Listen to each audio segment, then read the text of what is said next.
My name is Donna Moore, and I'm here at beautiful Winter Park, Florida at a Chateau Kitchen. A Chateau Kitchen is a licensed commissary where about 20 small businesses make their food products to either wholesale, retail, or sell at area farmers markets.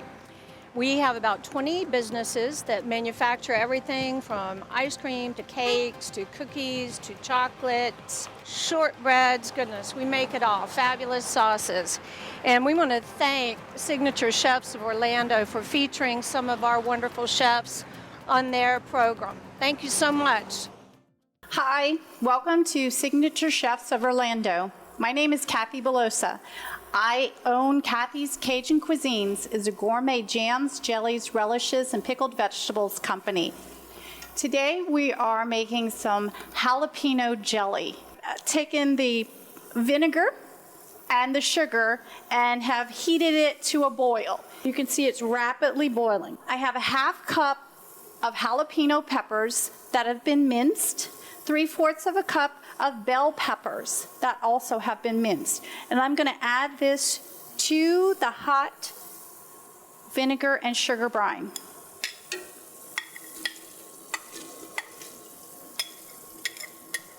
Don't be alarmed when you're boiling the vinegar and the sugar and it starts to tickle your nose. Okay, now this has to come back up to a boil, and you can see it's already starting. And what we're gonna do is we're gonna add pectin to the jelly. Pectin is a gelling agent made from apples. This is in a liquid form. There are powdered forms as well, but this jelly requires the liquid. It will have a faster set time. You can let it boil up a little bit. It's going to rise as it's boiling. You'll see some discoloration, and that discoloration is actually the little membrane parts of the jalapeno peppers and the bell peppers that creates a foam. If you have too much foam develop, you can skim it off, and you can see how it's rising rapidly. It makes a white look, and this white look right here is from the sugar, the residue of the sugars. And it is boiling nicely. This jelly, because it has to hit that boiling state, will be extremely hot. Caution when you are stirring it, when you are pouring it into the jars particularly, and anytime handling it. So this is going to boil for 2 minutes, and in the meantime, we're going to prepare the pectin. Scissors, cut. Okay, it's prepared. All right, I'm gonna lower the temperature just a tad and pour in the pectin. With the pectin hits the hot mixture, it will slow down the boiling process for momentarily. Squeeze it all out. Oh yes, nice. Now the color is a little dull for me, so I want to add a little zip, and I'm going to put a couple of drops of food coloring in there, green food coloring. Let this boil for 1 more minute. It does affect your sinuses with the jalapenos. You can always substitute any hot pepper that you like in a pepper jelly. Just know that the hotter the pepper, the harder it will be to breathe. Okay, so I'm gonna take this off of the fire. I'm just gonna move it over to the side so I have a little workspace. 1, 2, 3. Stir it back up. It's gonna give it a nice little clear green hue. You want it darker, add more food coloring. This should give it probably a seafoam green color.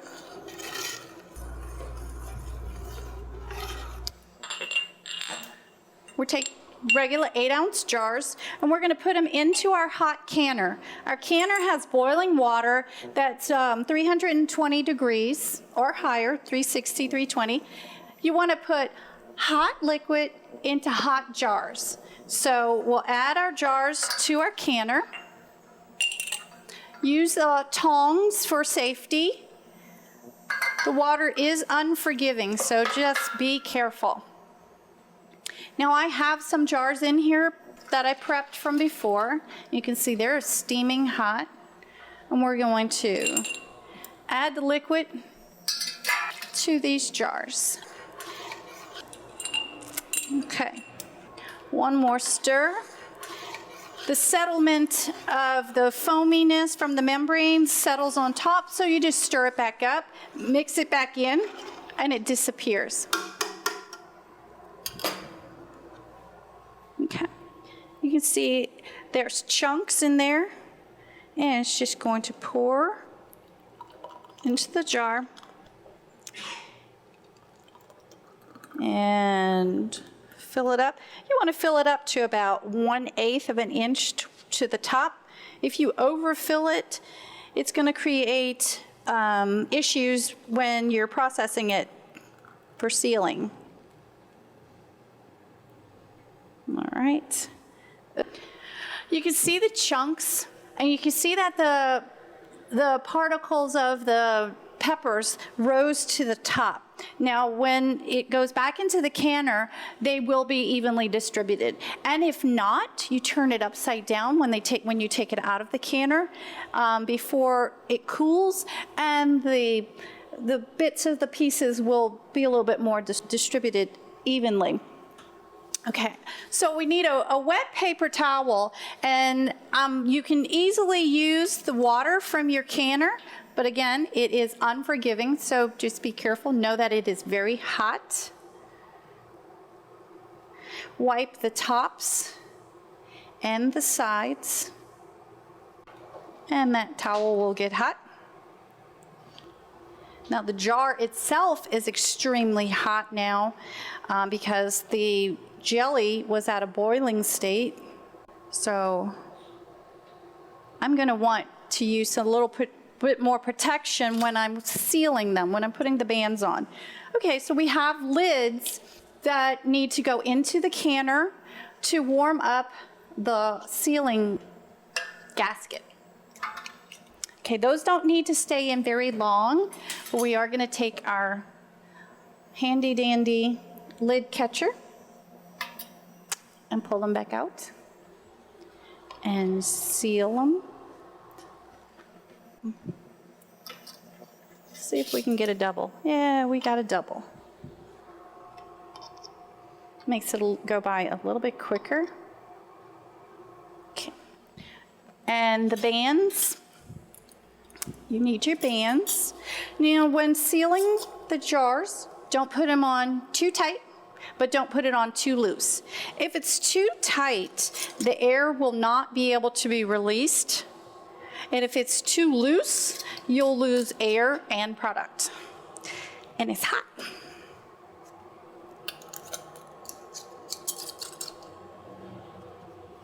Grasp it with something. There we go. Okay, now we're going to put these jars into the canner for 10 minutes for the sealing process. Now, after 10 minutes, we're going to take them out, and I'm going to show you how you can present your jelly for an appetizer or actually a dessert. Okay, so 10 minutes have passed, and our jams are ready to come out of the canner. We're going to take your jar lifter. Again, you can see how the jam is still in a liquid state, and that the particles of the peppers have distributed evenly. So we'll put those on the side, and if they don't distribute, we're going to turn it upside down and make them distribute. There's no problems with this. The only problem you ever have in making jam is when you break a jar. After all that hard work. See, we're going to make them distribute evenly. I like the chunkiness of the particles of the peppers. You know, it gives it a little bit more substance. And we'll make them distribute turn it upside down, and they go back to the top. There we go. And then when it cools, they'll be evenly distributed. Okay, so I make the jams and jellies, but where do I sell them? What do I do with them? I started off years ago when I first started with jalapeno pepper jelly, and I just made it and gave it away. Then I started at different craft shows, special events. Now in Oviedo, Florida, there's a local farmer's market. It's called the Oviedo Farmers Market, first Saturday of each month, and I sell my products there. I sell my products at different other farmers markets, special events, and you can all be found on my website at kathyscajuncuisines.com. I have a schedule on my website, and it tells you where I am, where you can find me, and how you can get these delicious, tasty products. So now we're going to go ahead and put together some fabulous flavors with our jalapeno jelly. Traditional is over cream cheese.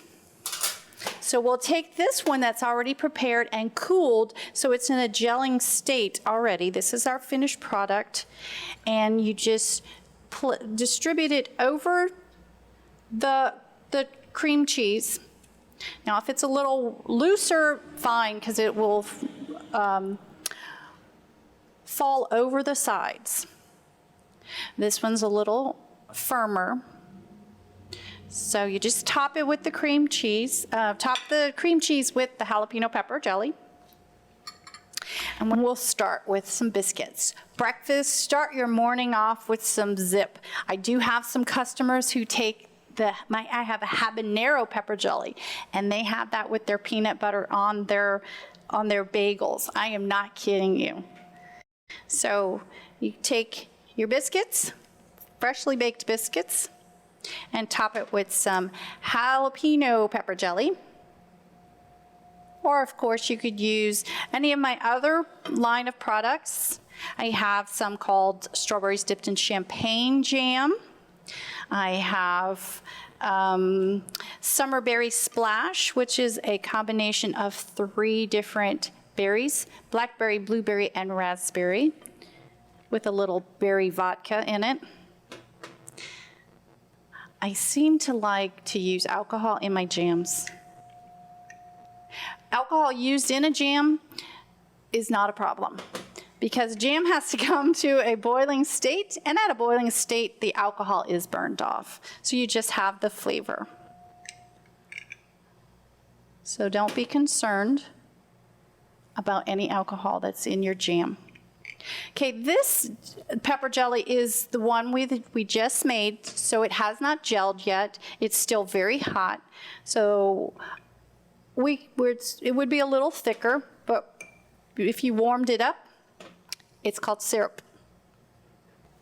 Okay, so we've plated up some biscuits with our jalapeno jelly, and the next one, we're going to try something new. We're going to try some ice cream with jalapeno jelly. All right, one more. Get a good scoop in there. All right. Okay, so we're going to top it with the more firm jelly because I don't want it to melt too much. Okay. All right. And let's see, this one we set in the refrigerator, so it has firmed up nicely. If you want a quick set, take the jalapeno jelly, put it in a bowl, and you can do a quick set by putting it in the refrigerator. This was in the refrigerator for 10 minutes, and you can see it's pretty set. It's a good gel state. So let's add some more jalapeno jelly to our ice cream. Nice. All right. And it's always best topped with a cherry. I'm Kathy Belosa with Kathy's Cajun Cuisines, and thank you to Signature Chefs of Orlando for allowing me to be part of your segment. Thank you. Have a great day.